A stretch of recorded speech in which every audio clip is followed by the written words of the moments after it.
Today started the way most days do. I woke up when the house was still quiet. Not the deep, the soft kind. The kind that means my human is awake, but not rushing yet. I stretch my legs one at a time. I check the floor carefully. Sometimes crumbs appear overnight. Today, there were none. My human walked around the house making familiar sounds. Cabinets opening. Footsteps moving from room to room. Everything sounded normal. That's how I knew something unusual was coming. Because humans are always calm right before they change the plan. Then I saw it. The leash. Not the everyday leash. Not the leash that smells like parks and other dogs. This one was clean. Neatly placed. Waiting. My human picked it up slowly like it mattered. They said my name in a gentle voice. The voice they use when they don't want me to worry. I tilted my head. Just a little. I stood still while they clipped it on me. Standing still sometimes helps. Standing still sometimes makes humans rethink things. They did not rethink this. We walked toward the door. The door opened, and outside smells rushed in all at once. Cold air, cars, distant dogs already having their day. I paused for half a second. Then I stepped outside. Because I trust my human. The car ride felt quiet in a different way. Not peaceful, careful. My human reached over and rested a hand on my head. Slowly. Like they were reminding themselves I was there. They kept doing that. That's when I realized something. They thought I might be nervous. I wasn't nervous. I was listening. I was watching. I was learning. Whatever today was, it was important. I could tell by the way my human talked. They spoke softly, but there were more words than usual. Longer sentences. Explanations. They kept saying things like, "It'll only be a couple of hours," and "He'll be fine." Those are words humans say when they are convincing themselves. I heard my name again. I always hear my name. They talked about a place with water, and people who know dogs. They said words I don't fully understand. Appointment, drop off, pick up later. Later is a very big word. Later can mean soon, or not soon at all. My human looked at me in the mirror while they talked. They smiled, but their eyes were thinking. They said, "You'll be okay."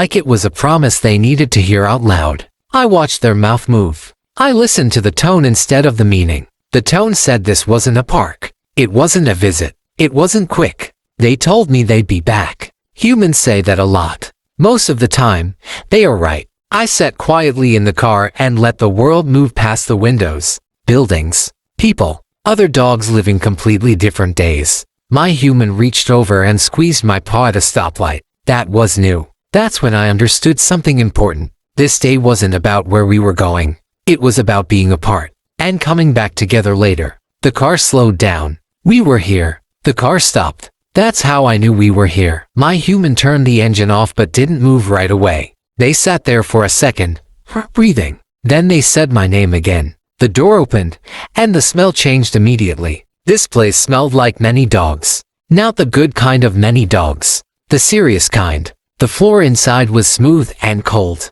I stepped carefully. A new human came over. They spoke in a happy voice, but it was directed at me, not with me. My human talked a lot now. They said things like, "He's never been before, and he might be a little nervous." I wasn't nervous. I was paying attention. They talked about time. 2 hours. Maybe a little more. That's a very long sentence. My human knelt down and held my face gently. They looked at me the way they do when they are trying to remember something important. They said, "I'll be back to get you." They always say that part last. Then the leash changed hands. That part happened quickly. The door closed. The room felt bigger right away. I stood still. There were other dogs here, but no one was talking. We were all listening. I sat down slowly, carefully. Every sound mattered now. Water running somewhere behind a wall. Metal tapping. A sudden loud noise that made one dog lift its head and then decide not to react. Time felt different here. I watched shadows move on the floor. I listened to humans talking far away. When they called my name, I knew it was me. I stood up. The room they led me to had a top. I stopped walking. The human waited patiently. They didn't pull. That helped. Water came from above. Not all at once. Just enough to surprise me. They kept telling me I was doing a good job. I believed them.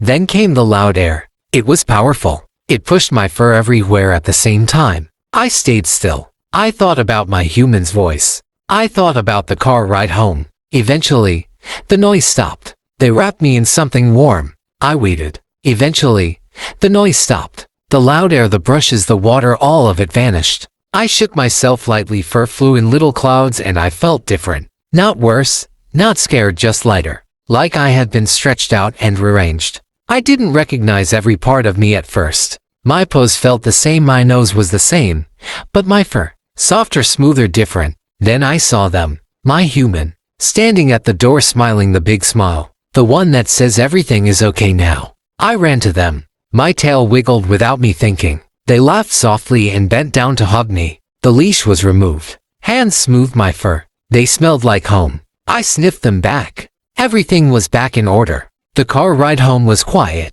but this time in a calm way. No tension, no uncertainty, just me, the soft hum of the tires beneath us, and the feeling deep in my chest that I would be safe soon. I rested my head against the seat and peeked out the window. The world moved fast outside. Cars passed. People hurried. Other dogs lived other days. But I felt slower, heavy in a good way, like the kind of tired that means something important is finished. Then I saw it. The house. Familiar windows. Familiar shapes. Familiar smells drifting through the cracks before the car even stopped. My tail moved before I told it to. The door opened. I bounded inside like I had never left. Sniffed the floor just to make sure. Checked the couch, still mine. Everything was exactly where it should be. My human laughed softly. That sound means home more than anything else. They took my leash off and rubbed my head. Long strokes. Slow ones. Then something wonderful happened. Dinner. The bowl hit the floor with that perfect sound. Food smelled even better than usual.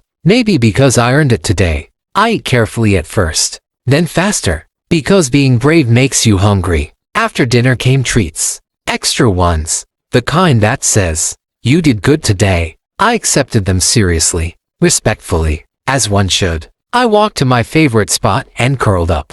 The blanket smelled like me. The couch smelled like home. I took a deep breath. Felt the warmth of the room settle over me. The kind of warmth that doesn't come from heaters, but from being where you belong. I thought about today. The strange place. The humans I didn't know. The water. The brushes. The scissors. The loud air. It had been scary, but I had survived. I had been brave. And in the end, it felt okay. I watched my human move around the room, talking softly, smiling to themselves, sometimes pausing just to look at me. That look said everything. I realized something important then. Sometimes humans take you places that don't make sense at first. Places that feel confusing, or loud, or unfamiliar. But sometimes, they do it because they love you, even when you don't understand it right away. I yawned. A big one. I stretched my legs. Curled up again. I was clean. I was soft. I was fed. I was safe. I was home. And I was happy. Before I fall asleep, my human says I should tell you something. If you liked spending the day with me, you can like this video. And if you want to come with me on my next adventure, you can subscribe to my channel. My name is Biscuit, and I think there are a lot more stories ahead. Good night.